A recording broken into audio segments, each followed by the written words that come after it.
Pessoal, me pediram para falar um pouquinho sobre como que é a nossa relação com o dinheiro, né? Como que você lida com o dinheiro, o que significa isso? A gente poderia falar sobre isso sobre vários prismas. Eu escolhi falar sobre isso com a visão da constelação familiar, pela visão do Bert Hellinger, que eu achei muito interessante. Só fazendo um adendo, eu não sou consteladora. Eu fiz um curso com o professor Fernando Freitas de constelação sistêmica, então eu tenho um pouco de informação a respeito, mas eu sei que tem muito mais para saber. Então, quem quiser e quem trabalha com isso, quiser contribuir, trazer mais informações, por favor, seja bem-vindo. Vamos estar dividindo as informações. Mas eu trouxe esse tema porque eu achei muito legal, eu achei muito interessante. É uma visão que a gente não aprende, a gente não para pensar sobre ela. Então, eu vou daqui a pouquinho falar um pouquinho sobre isso que eu achei muito interessante, pelo olhar do Bert Hellinger. Mas antes eu queria que vocês parassem para refletir, pega lá seu caderno, vão começar a anotar como vocês lidam com o dinheiro. Vocês lidam guardando, gastando, não ligando, pedindo emprestado, dependendo de mãe, dependendo de pai, dependendo de marido. Como que vocês lidam com a questão do dinheiro? Não liga muito? Acho que não é importante? Como que vocês lidam com o dinheiro? Essa é uma primeira colocação que eu acho importante a gente estar se fazendo. Agora, é importante saber também que existem várias questões quando a gente fala do dinheiro. Existe a questão sistêmica, existe a questão social, existe a questão familiar, as crenças, como eu estou falando agora, e a sua própria emoção. Quantas vezes já não aconteceu de você de repente estar triste, estar chateado, e você acaba gastando mais, achando que vai ficar mais feliz? Aí você sai cheio de sacola do shopping, aí você põe no carro, você fala: ai, o que eu vou fazer? Porque eu comprei tudo isso, 2 pares de mesma coisa, enfim, tá com etiqueta no armário até hoje, e acaba não usando. Então, você gastou mais frente a uma situação emocional, ou evita de gastar com medo de que pode faltar. Então, isso acontece muito, né? Acho que em algum momento da vida, vocês podem ter conhecido alguém ou passado por essa situação. Muito bem, o importante é a gente entender que quanto mais a gente olha para dentro, mais a gente aprende sobre nós. Mais a gente aprende a estar tendo um olhar justo com relação a esse uso do dinheiro, né? Esse conceito do dinheiro dentro da nossa vida.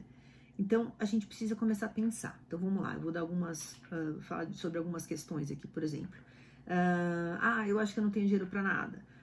Eu acho que eu trabalho tanto, eu gosto tanto do que eu faço que nem preciso do dinheiro, se vier é lucro. Não controla gastos, gasta demais, como eu já dei exemplo, ou você fica sempre se justificando que você não faz isso, não faz aquilo porque você não tem dinheiro, ou o fulano faz porque já ele tem muito dinheiro, né? Eu não tenho, mas ele tem, eu sou um pobre coitado, minha vida é muito difícil. Quantas vezes você já não falou ou alguém falou algo parecido com isso? Então, eu vou introduzir uma fala sobre um trecho de um livro que o Bert Hellinger traz, que se chama Histórias de Sucesso na Empresa e no Trabalho. E o Hellinger, ele fala da sua visão sistêmica do dinheiro da seguinte forma, abre aspas: quero dizer algo sobre o dinheiro. O dinheiro tem alma. Olha que legal, vocês já pararam para pensar nisso? O dinheiro tem alma. O dinheiro é algo espiritual. Espiritual, esquece religião, tá? Estamos falando de energia. O dinheiro é resultado do amor. O dinheiro é adquirido através de um desempenho. É o equilíbrio de um bom desempenho. Se alguém ganhar dinheiro por seu desempenho, o dinheiro o ama. O dinheiro também permanece com ele, pois foi adquirido através do seu desempenho. Olha que interessante isso. O dinheiro também quer render algo, então não adianta só guardar e acumular. Por isso, o dinheiro espera ser gasto em algo bom, que leve a vida adiante. Então, se ganha mais dele cada vez mais.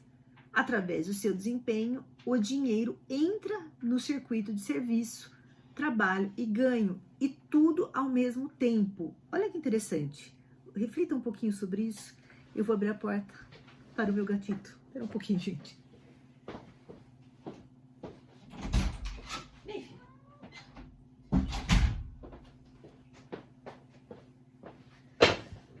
Pronto, voltei. Meu grude fica lá na porta miando. Vamos trazer ele junto pra gente aqui, pra gente falar sobre o dinheiro. Muito bom. O que que vocês acham, então, disso que o Bert Hellinger falou? Você trabalha muito, guarda tudo, você ganha ou gasta ganha, né, esse dinheiro de uma forma ilícita, ou você não ganha e ainda é sustentado por marido, por esposa, por mãe, por pai, por terceiros, vó, família, herança. Como é a sua relação com o dinheiro? Para e pensa, como que é essa relação? Então, vamos lá, gente, vamos começar a pensar sobre isso. Essa é um tema bastante desafiador, né? Porque eu acho que é um tema que a gente precisa prestar atenção, porque o dinheiro acaba movendo tudo, né? Desde pequeno você ouve falar sobre essa questão do dinheiro. Não sei se vocês concordam ou discordam, mas vamos ver. Você já se pegou dizendo que não pode viajar porque não tem dinheiro? Não pode comprar alguma coisa porque não tem dinheiro? Não pode comprar uma casa, ou um carro, ou uma roupa, ou qualquer coisa porque não tem dinheiro? Não pode ir a um restaurante porque não tem dinheiro? Sei lá, quantas coisas a gente acaba falando que não faz porque não tem dinheiro. Então, a gente pode dizer que a falta do dinheiro, ele é um limitador. Isso é um fato. A gente pode dizer que é verdade. Mas também a gente precisa ver que tem uma dinâmica agindo numa forma oculta nesse argumento. Então a gente precisa se perguntar, quais são as suas crenças por trás do dinheiro? Você vê que eu estou repetindo isso várias vezes desde lá do começo. Quais são suas crenças? O que você aprendeu sobre esse dinheiro? Você se permite ter dinheiro? Porque tem muitas pessoas que não se permitem ter dinheiro. Essas pessoas simplesmente vão achando justificativa, ou desculpa, ou vou gastando, ou aqueles que conseguiram sair de uma vida mais simples e galgar um caminho com muito esforço, e aí não se permite ter dinheiro, e é daqueles que gasta tudo, ou paga tudo para todo mundo, ou enfim, o dinheiro não fica. Ganha um monte, cadê? Não guardou, não sabe o que fazer com o dinheiro. Ele não fica, né? Ele não aprendeu a lidar, não se permitiu ter dinheiro. Então, vamos perguntar agora. Por que é tão desafiador termos dinheiro para servir aos nossos planos? Por que muitas vezes é tão incômodo ter dinheiro? Tem gente que não tem esse problema, ok? Mas e para quem tem? Eu acho que são perguntas importantes a serem feitas. Eu atendo muitas pessoas no consultório com essa dificuldade de ter dinheiro, de guardar dinheiro, de trabalhar dinheiro, de lidar com o dinheiro, de assumir que tem dinheiro, que pode chegar em casa com alguma coisa sem ter que esconder, sem ter que omitir, sem ter que guardar no guarda-roupa para o marido não ver que comprou, ou o funcionário não ver, enfim, quantas histórias eu posso estar contando para vocês sobre essa questão de não lidar bem com o ter dinheiro. Então, o que é importante a gente falar? Que aí eu acho que o Bert Hellinger, ele fala o seguinte, que o dinheiro ele tem uma força direcionada para a vida, para o crescimento. Seu trabalho é de sustentar nosso caminhar na vida e ele nos serve com alegria e motivação. Vou repetir isso, que eu achei muito importante. O objetivo do dinheiro é sustentar nosso caminhar pela vida. Já pensaram nisso, gente? Para um pouco e pensa. Veja ao seu redor, como é que tá? Quantas pessoas vocês conhecem que têm dinheiro, são escravos dele? Não usufruem o dinheiro, guardam dinheiro, ou sempre acham que não tem dinheiro? Quantos de fato têm permissão de usufruir sem culpa desse dinheiro? De assumir que tem dinheiro sem medo do que vão falar, do que pensarão a respeito disso, como eu acabei de falar. Quantos de fato eles usam o dinheiro de modo a caminhar para a vida, na vida? Sabe por que isso acontece muitas vezes, gente? Porque ter dinheiro é uma responsabilidade. Olha que interessante. Não é legal isso? É uma responsabilidade. Sim, uma responsabilidade. Responsabilidade é característica do adulto. O adulto, ele toma as atitudes, banca essa atitude e vai lidar com as consequências de uma forma responsável. Não vai ficar na criança querendo agradar pai e mãe. Ah, será que tá certo isso? Será que tá certo aquilo? Ah, será que eu fiz isso? Será que eu fiz aquilo? Será que eu posso? Será que eu não posso? Será que eu devo? Será que eu não devo? Então agora tá começando a chegar num ponto que eu achei interessante. A partir do momento que você possui, cabe a você movimentar a sua vida. Você possui dinheiro, cabe a você movimentar a sua vida. Tomar a responsabilidade do seu caminhar na sua mão. Será que você tem a responsabilidade de caminhar segurando as rédeas da sua vida? Ou você se justifica por alguém, que você tem que cuidar de alguém, que você tem que isso, que você tem que fazer aquilo, porque minha mãe morreu, eu tenho que cuidar do meu pai, ou porque meu marido me largou, então eu tenho que depender dele, ele tem que me dar pensão, porque, sei lá. Será que você assume a sua vida pelas suas próprias mãos? Perguntas. É preciso, a partir do momento que você é responsável e assume o seu caminhar na vida, você assume tomar as decisões, as suas decisões.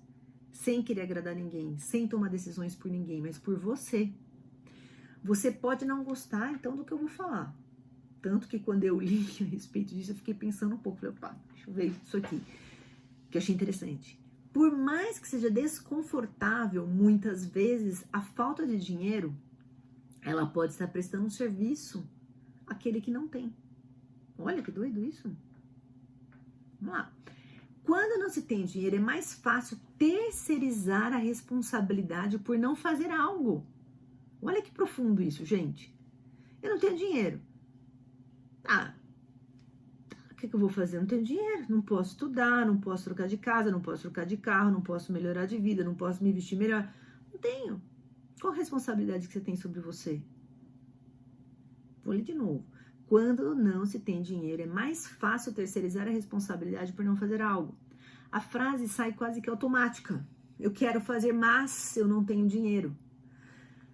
Então, o caminho opcional é desafiador. Eu tenho dinheiro, mas tenho medo de tomar tal decisão. O que eu devo fazer? Porque isso acontece.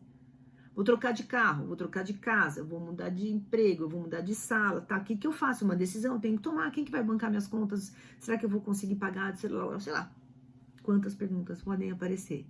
Agora, eu gostaria que você parasse e pensasse se você vive na sua vida, no adulto ou na criança. Você já sabe esse conceito, certo? Quando a gente fala de adulto, a gente está falando aqui, ó, dos estados de ego. Pai, adulto e criança.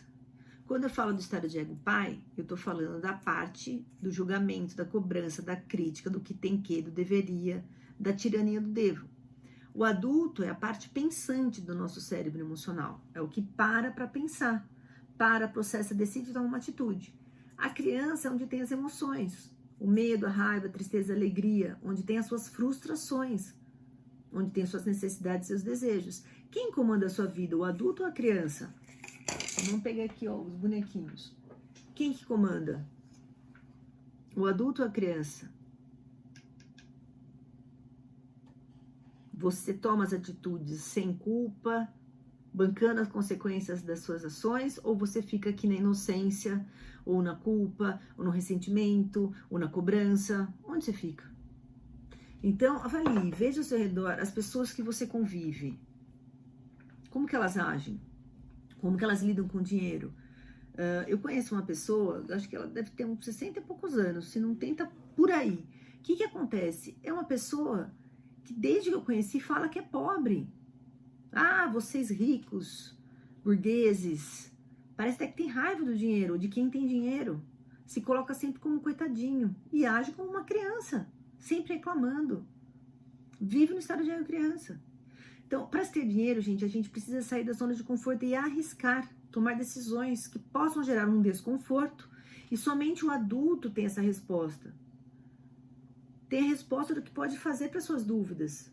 Por quê? Porque caminhar na vida é necessário aceitar risco. Você aceita risco? Criança não aceita risco. Algumas sim, se são mais inconsequentes, vão fazer, mas assim, e daí? Fazer por fazer, impulsivamente? Não, peraí, eu tenho que pensar, tenho que assumir os riscos. Se eu não faço isso, não sou capaz de decidir, a gente fica na criança e espera que alguém cuide, que tome decisões por você. Talvez dentro de nós ainda exista essa criança, eu acredito nisso, existe uma criança dentro da gente. Em algum momento ela pode ter se sentido abandonada ou ainda se sente só segura, esperando o cuidado de pais, não pais necessariamente biológicos, mas figuras paternas. A criança aguarda que os pais ou alguém que assuma esse papel venha fazer o seu papel de salvador. Então assim ela permanece inocente, culpando a todos e a tudo por sua infelicidade. E é nesse lugar que é impossível de crescer. Pensa nisso, gente. Hoje em dia, quantos adultos jovens ainda dependem de seus pais? Faz uma passada de olho aí ao redor. Quantos? Muitos. Muitos jovens adultos estão em casa ainda dependendo dos pais. Eles são adultos ou são crianças? Quantos jovens, quando os pais cortam a mesada, cortam o dinheiro, falam, vai pra vida, corta a verba, deixam de falar com os pais? Eu tenho um exemplo bem próximo disso. E aí? Como se fosse obrigação dos pais sustentar filhos de 24, 25, de 30, sei lá quantos anos. O que será que está acontecendo com esses jovens? Será que eles têm responsabilidade sobre o dinheiro? Sobre a vida deles? Será que eles estão motivados a caminhar alegres e motivados pela vida? Porque essa é a função do dinheiro. Ou estão presos na família de origem, com medo de arriscar, de ir para a vida, querem ficar na zona de conforto. Então, muitos desses jovens não receberam o que gostariam em suas infâncias, mas agora não são mais crianças, e sim adultos. E é preciso perceber que aquilo que não recebemos quando crianças, podemos agora, como adultos, conquistar e criar para nós mesmos. Você criando para você mesmo. Seja uma relação de afeto, seja um resgate do vínculo com os nossos pais, que pode não ter sido bom. Para além das nossas reivindicações, que seja a conquista de algum material que a gente precisa. Muito bem, quando agimos como adultos, podemos perceber o quanto o dinheiro nos serve e se está à nossa disposição. Ele nos pede coragem para poder o quê? Andar ao nosso lado. Ao mesmo tempo, se ainda não estamos prontos para assumir nossa vida, ele aguarda até sermos responsáveis para lidar com as decisões e a maturidade que ele nos exige. Agora, vamos de novo falar. Como você vê o dinheiro? Perceba quais são as suas crenças em relação ao dinheiro e ao fruto do seu trabalho. Muitos de nós percebemos o dinheiro como sendo algo sujo, algo imoral. Somos expostos todos os dias, você pode ver aí, o ciclo dentro de notícias, histórias, o dinheiro corrompe, o dinheiro é sujo, pessoas corruptas, enfim. Tem dinheiro, alguma coisa boa não quer, tem muito dinheiro, fez coisa errada, sei lá, algo assim. Quando a gente olha para o dinheiro e a gente julga como fonte do nosso problema, ainda mais visível na nossa situação atual. Não tenho dinheiro, culpa é do fulano, culpa é do Beltrano, quantas outras coisas podem estar sendo colocadas. Então fica uma situação muito difícil, fica todo mundo preso nessa confusão toda. E ao mesmo tempo a gente percebe, e é inegável, o papel do dinheiro na manutenção da vida. Ele proporciona crescimento, possibilidade, segurança, liberdade e ele nos sustenta. Mais uma coisa a gente pode afirmar, a energia do dinheiro move o mundo. O dinheiro, pelo olhar da constelação familiar, ainda que seja um papel, né? É uma manifestação de uma energia a serviço da vida. Não somente, mas essencial a ela. Como você lida com o dinheiro. É importante você perceber isso. O Bert Hellinger, como ele disse, o dinheiro é algo espiritual, que eu falei lá no começo. O dinheiro é vida. Sem dinheiro ninguém pode sobreviver em nossa sociedade. O dinheiro nos permite continuar vivos. Tem um livro que é a História de Sucesso na Empresa e no Trabalho, que eu citei no começo, estou falando agora de novo. O dinheiro deseja servir nosso interesse pela vida, por isso se coloca à disposição naquilo que contribui para o avanço dela. Por isso se coloca à disposição naquilo que contribui para o avanço dela. Como está o seu interesse pela vida? Eu não estou aqui fazendo apologia ao dinheiro. Eu acho que a gente tem que ter o suficiente. Mas o que eu estou querendo trazer aqui para vocês é, ele serve nosso interesse pela vida. Ele abre caminhos para te motivar de uma forma leve para caminhar no adulto. Então, minha proposta com esse tema, quando me pediram para estar falando, é: você vive uma vida no adulto ou na criança? Como você lida? Caminhando para a vida, porque o dinheiro pede para que você vá para a vida. Tome decisões, seja responsável, não fique preso à família de origem. E pede para você fazer a seguinte reflexão: como está seu interesse pela sua vida? Então eu termino aqui deixando essa pergunta para você: como está o seu interesse pela vida? Vamos trabalhar.